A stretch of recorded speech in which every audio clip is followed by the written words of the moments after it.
Kwa hiyo mimi niko tayari kwa lolote litalotokea, ila kikubwa mimi naamini haya ni mapenzi tu ambayo yamesababisha yote yafike huku ya.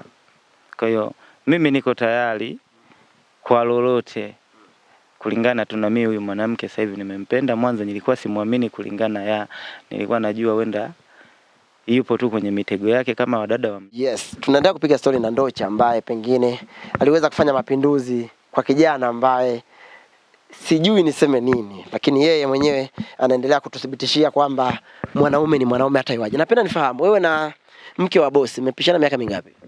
Tumepishana miaka 5. Nani kamzidi mwenzie? Kanizidi yeye miaka 5. Yeah. Mimi na miaka 20 na miaka 25. Yeah. Auoni kama ni changamoto hiyo au ni tatizo, kwa sababu mwanamke kuzidi umri mwanaume ni changamoto kidogo? Hamna changamoto kwa kuwa tu kimuonekano yani tukitembea hivi kama tunalingana tu. Kwa hiyo mimi sijaona changamoto kubwa sana. Yeah. Mke wako ni mzuri sana. Inakuwa vigumu gani labda unapoenda huko mtaani kutafuta kazi? Yaani unakuwa unafikiria nini hasa? Kwa haya mazingira ambayo mapya sasa hivi tuliokuja, hamna ugumu wowote kulingana na haya mazingira tuliopo. Nachompenda tu yule mke wangu sasa hivi ni mtu tu ambaye anajitambua, yuko busy na kazi zake, na akitoka ananiaga anaenda kwenye kazi zake za ususi huko, vibarua vya kufua. Mimi mwenyewe nikienda kwenye kazi zangu, basi maisha tu ni amani kiukweli, hainipi wasiwasi yote, kwa sababu yule ni mtu mzima, afu tu alishawahi kukaa kwenye ndoa, sio ni mgeni na kwenye ndoa. Kwa hiyo ni mwenyeji na ndoa.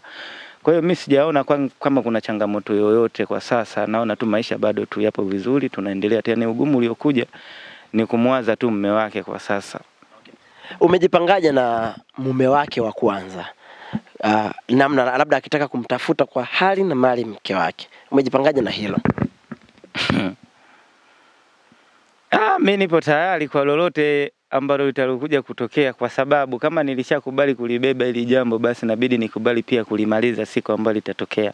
Kwa hiyo mimi niko tayari kwa lolote litalotokea, ila kikubwa mimi naamini haya ni mapenzi tu ambayo yamesababisha yote yafike huku ya. Kwa hiyo mimi niko tayari kwa lolote kulingana tu na mimi huyu mwanamke sasa hivi nimempenda. Mwanzo nilikuwa simuamini kulingana nilikuwa najua wenda yupo tu kwenye mitego yake kama wadada wa mjini, anataka kuniharibia kazi yangu, lakini nilipokuja kujua kwamba yuko serious, basi na mimi nikaamua kumkabidhi moyo wangu mazima, maisha yaendelee. Okay. Umejipangaje labda na kujipangaje? Nataka nifahamu. Ni mwanamke ambaye alikuwa wa ndoto zako, yani ulikuwa unatamani kuja kuwa na mwanamke wa aina yake, ama kwa sababu imetokea huna jinsi, kuna namna nyingine? Yupo kwenye ndoto zangu. Nilikuwa nina ndoto za kuwa na mwanamke kama yeye. Ambaye ana sifa gani? Tupe sifa kidogo. Kwanza ni mzuri, ana muonekano, naweza kwenda naye sehemu popote. Ana tabia nzuri, hana dharau, ananiheshimu kama mume. Haijalishi nilikuwa nakaa kwao kama mfanyakazi, lakini baada ya kuanza maisha mapya ananiheshimu kama mume wake. Kwa mara ya kwanza unafika mazingira haya ambayo pengine wewe ulikuwa unakuja lakini yeye ni mgeni, kwa mara ya kwanza mnalala wote katika mazingira haya, ulikuwa unafikiria nini katika nafsi yako, katika kichwa chako? Mimi mpaka sasa nachofikiria na ambacho siku ya kwanza naingia hapa nafikiria ni kubadilisha mazingira ambayo tuliopo. Hii ni hatua tu ya kwanza ya maisha ambayo sisi sasa hivi tunaianza. Na kwa kila mtu naamini anayeanzisha maisha lazima atapitia changamoto hizi. Kwa hiyo ninachofikiria kikubwa mimi na mke wangu, na ambacho kila siku tukilala usiku lazima tushauriane, ni kutoka hapa tulipo tupige hatua nyingine. Napenda nifahamu kitu kingine hapo. Ni kitu gani kizuri ambacho huwa unakumbuka kutoka kwa bosi wako? Namna ya maisha tuliyokuwa tunaishi pale. Huyo bosi wako wa kiume na maanisha ambaye pengine maisha ambayo tulikuwa tunaishi pale, alikuwa ni bosi tu ambaye hajawahi nicheleweshea mshahara wangu, hajawahi nigombeza. Ni maisha tu, yani alikuwa amenichukulia kama mdogo wake. Yani maisha tu simple, maisha mazuri, anachokipata yeye tunakula wote. Yani alikuwa hamna maisha ya ubaguzi eti kusema huyu ni mfanyakazi, mimi ni bosi, hamna. Tulikuwa tunaishi kama ndugu, kama familia, kwa sababu wao walikuwa hawana hata mtoto mmoja. Na maana nyumbani tulikuwa tunaishi watu 3. Kwa hiyo basi tukachukuliana kama familia. Tulikuwa tunaishi maisha mazuri, alikuwa hamna maisha mabaya. Kwa hiyo ninachokikumbuka zaidi pale nyumbani ni maisha namna tuliyokuwa tunaishi. Kila Jumapili na Jumamosi tunatoka siku za kawaida anaenda kazini kwake, anaondoka asubuhi kwa furaha, anarudi jioni kwa furaha. Hivyo maisha yalikuwa mazuri. Yeah. Unahisi umemkosea kiasi gani bosi wako? Ni ngumu kuielezea hii situation kwa sababu ni kama ghafla tu imetokea. Kwa hiyo yani siwezi nikaielezea hii situation kwa sababu ni ngumu, hata yani nipo tu siwezi kuizungumzia kiukweli, ni ngumu. Hivi elimu yako ni level gani? Mimi elimu yangu ya darasa la 7 tu. Yeah. Tumeona mke wa bosi ambaye ni mke wako sasa hivi anadai kwamba alikuwa ni mwalimu baadaye aliacha. Labda hana mpango arudi tena kazini? Kwa sasa kwa kweli hana huo mpango. Zaidi ya tuna mpango tu kama tutafanikiwa kutoka hapa tulipo tukafanikiwa kuwa na maisha angalau kidogo yanayofanana na wenzetu huko, kwa baadaye atafute saluni yake na yeye aendeleze na kazi zake za ususi. Yeah. Amesema amekuja kwako ili akiwa anaamini kwamba pengine wewe utakuwa na uwezo wa kumwezesha apate mimba, mwisho wa siku aweze kupata mtoto. Inakuwa ugumu kiasi gani pale ambapo pengine matokeo yanachelewa? Cha kwanza mimi sio Mungu. Sawa, Mungu ndo mpanga wa hivi vyote ambavyo yeye ameviona kwangu na mimi nimeviona kwake. Kwa hiyo tukae tusubiri matokeo ambayo Mungu atakuja kutupa hapo mbeleni. Maana na mimi lengo langu ni kupata mtoto na yeye pia. Yeah. Sasa kuzalia wawili na wewe ndo mpango wako pia? Hayo ni kama maongezi, lakini ikitokea chance ya kupata zaidi ya wawili tutatafuta. Ila kwa sasa cha kwanza ni wawili kwa sababu wao wawili ndo tuna uwezo wa kuwahudumia. Yeah. Ndio maana tulisema kwamba kwa sasa tuna mpango kwanza watoto wawili, Mungu akitupa basi. Mke wako ni kabila gani? Mke wangu kabila lake ni Mchaga. Yeah. Mchaga amekubali kuishi maisha haya?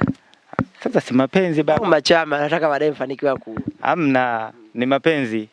Mimi naamini ni mapenzi tu na kulingana na maisha aliyokuwa anaishi kwenye ndoa yake na uchu wa kupata mtoto, basi mimi naamini ndio maana akakubaliana na hivi vyote. Kwa hiyo mimi sijaona ajabu sana kwa sababu kuna watu wanaishi zaidi ya mazingira haya ambayo sisi tunaishi. Kwa hiyo sio ajabu sana, ila mtu ambaye anaona ajabu huyo ni bado hajapitia kwenye maisha magumu. Ila mtu yoyote ambaye amepitia maisha ya magumu, haya maisha sio mageni, wala haya mazingira tunayoishi sisi sasa hivi sio mageni. Kuna watu huko ambao sasa hivi wanaishi zaidi ya mazingira yetu ambayo sisi sasa hivi tunaishi. Kwa hiyo sisi hatuyashangai na wala tuwezi kutishika kwa maneno ya watu huko nje, kwa sababu sisi tunatafuta mafanikio yetu na familia yetu. Kwa hiyo hatuwezi kumsikiliza mtu wa pembeni ikiwa tunatafuta mafanikio yetu. Yeah. Hivi hapa kwako hamna milango? Panakaa hivi tu na vitamba. Yeah, hapa hakuna milango kwa sasa, ndo tumefika, ndo kwanza tunaenda kumaliza mwezi. Yeah, tumeweka tu mapazia kama hivi unavyoona, maisha yanaendelea. Yeah. Kiwanja ulinunua hicho au uliwaje? Hichi kiwanja bwana, huyu mwenye eneo hili kwenye kupita au mimi ninapokatakata majani akaona kama namsafishia hivi. Kwa hiyo ilipotokea hii issue basi mimi nikawasiliana naye moja kwa moja, nikamwambia bwana, kuna mazingira yale kule ya juu kabisa kule, mimi nataka nikaishi kule, nianzishe maisha na nataka niondoke kwa huyo bosi. Akanambia mdogo wangu, basi kama hivyo halina shida, njoo tu. Kwa hiyo alifanya kama kunipatia tu ile eneo. Nianzishe maisha, kama nitaendelea basi tutazungumzaga huko mbeleni, ila kwa sasa kanipatia bure. Tokea kuna vitu vingi, kuna imani za kishirikina, kuna maombi ya Mwenyezi Mungu. Mume wako amemiss mume wake, bosi wako wewe ambaye ni mume wako wa kwanza, akatamani kurudi au akatoroka akakuacha hapa. Umejipangaje kwa hilo? Kwanza ni ngumu sana hiyo issue kuja kutokea kwa sababu ananipenda, nampenda. Kwa hiyo kutoroka sitaki kuamini kama atakuja kutoroka tena kwangu aende kwa huyo mume wake. Kwa hiyo ni situation ngumu, na endapo kama ikitokea itanipa wakati mgumu sana mimi, kwa sababu atakuwa kaniweka kwenye mazingira magumu. Kanitoa kazi hapa, na msaada mkubwa kwa sasa ni yeye, kwa sababu mimi sina kipato.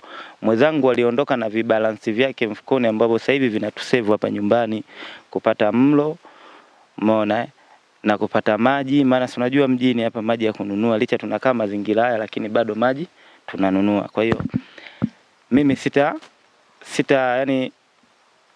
sitaajabu sana kuja kutokea mabadiliko yoyote ya huyu mwanamke, eti kusema nianze kumfuatilia kwao wakati kwao wenyewe tumeondoka kwa kutoroka niseme, kwa sababu yeye mume wake hajamuaga na mimi wala yule bosi wangu sijamuaga. Umeona? Kwa hiyo endapo ikitokea huyu mwanamke simuoni, itabidi nifanye tu uchunguzi wangu mimi binafsi. Umetuambia ndani kuna mihogo. Tunaomba ukatuchukulie ili angalau cameraman aweze kuongeza nguvu kidogo. Wakati anaenda kutuchukulia, katuchukulia mihogo bwana ndani. Wakati anaenda kutuchukulia mihogo ndani, mtazamaji hapo, ni mazingira ambayo pengine yeye ameamua kuyaishi, ni mazingira ambayo yeye ameamua kuishi yeye na mpenzi wake. Nini maoni yako? Tutaendelea kufanya exclusive mara kadhaa. Lakini pia tutamtafuta bosi, tuone anapitia situation gani. Lakini pia tutatafuta ndugu, familia na watu mbalimbali ambao wa pembeni yao, tuone wanalichukuliaje hili. Lakini pia kama mwanafamilia wangu wa channel hii hapa, basi nikuombe weka maoni yako hapo chini tuweze kwenda sawa. Lakini kama hujasubscribe bandugu, nikukumbushe kwa mara nyingine tena, chini ya video hii utaona maneno yameandikwa subscribe, make sure unabonyeza hayo kisha alama ya kengele. Nakupenda na nikutakie wakati mwema. Bye bye.